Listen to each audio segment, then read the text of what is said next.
Exciting day here for me.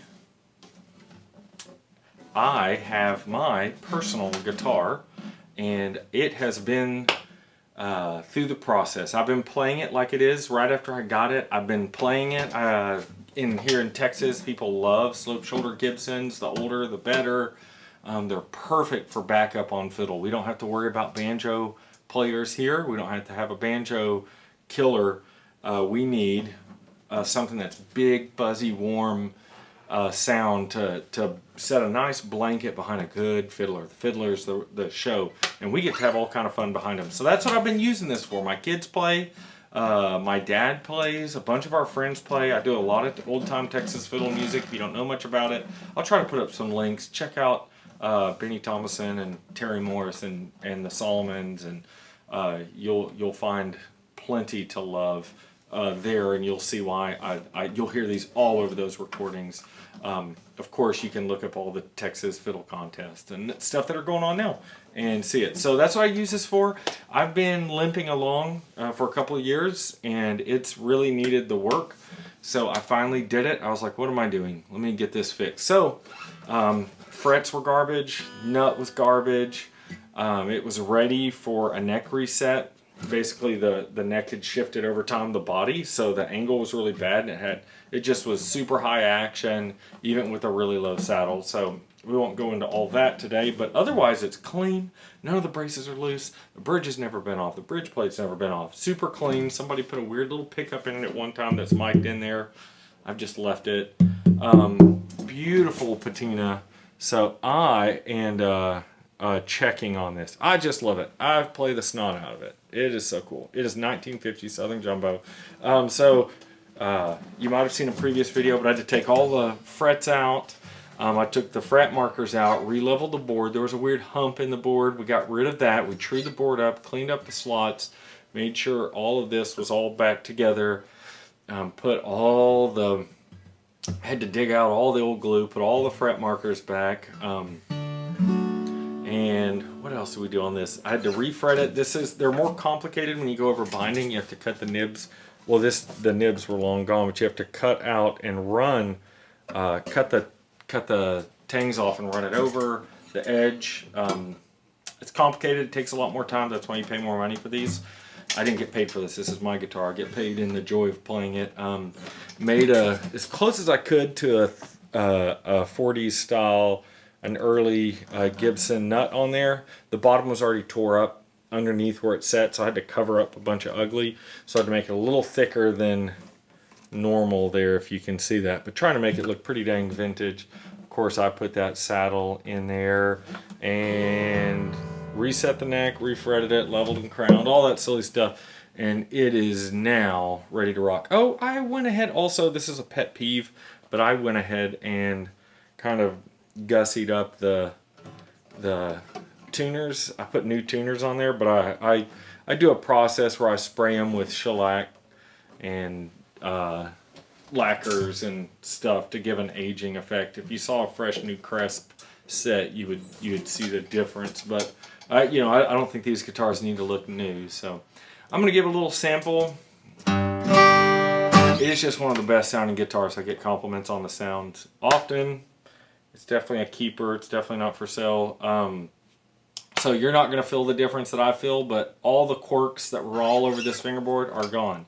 All the tough things to play are not tough to play anymore. So, yeah, the nut that was on here looked like something somebody found on the side of the road, a piece of bone that was all porous and taped together or glued together with a piece of cardboard. It was garbage, but I just put it right to work, and I didn't want to stop.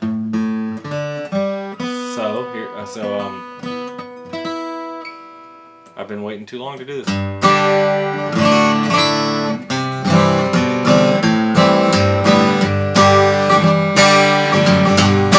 incredibly loud.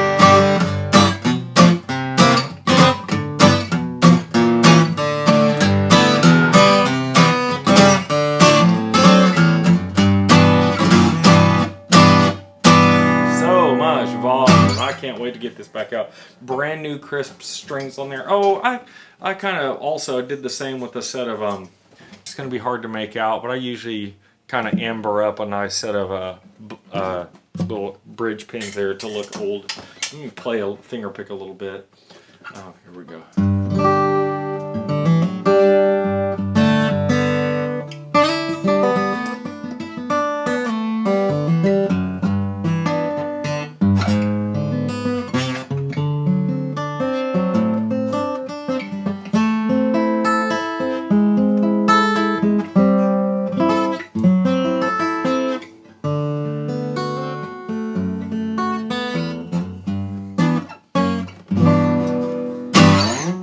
Yeah, so she is back in action. From now on, if you see videos of me online, playing fiddle contests, playing little concerts, all that kind of fun stuff, busking, we're back together. We're back playing. And so hopefully a good neck reset will last 20, 30 years is my understanding before they shift again.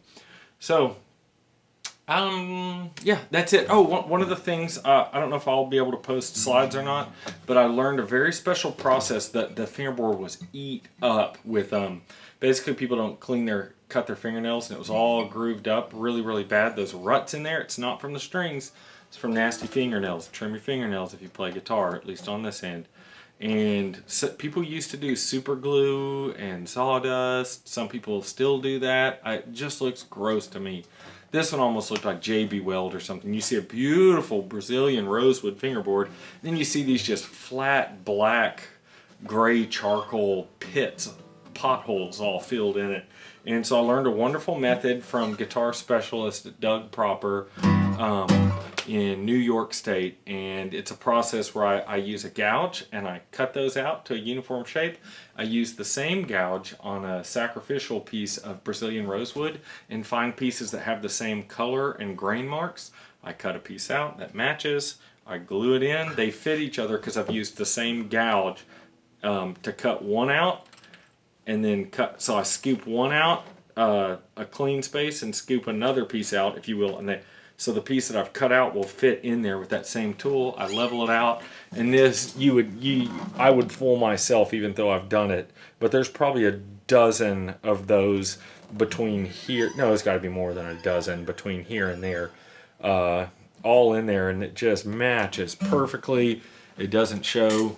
It's really nice. So yeah, I'll probably put up a video on that because I think that's an important thing for everybody to learn and do, because these beautiful fingerboards are worth taking care of. So if you enjoyed this, please hit that thumbs up. If you'd like to see more of this stuff, not just my personal guitars, but all the ones that I'm repairing here in the shop, please hit that subscribe button. If somebody else would find this cool, they're like, wow, I didn't know Southern Jumbo sounded so good and looked so beautiful, hit that arrow button and send it to them. Thanks for watching.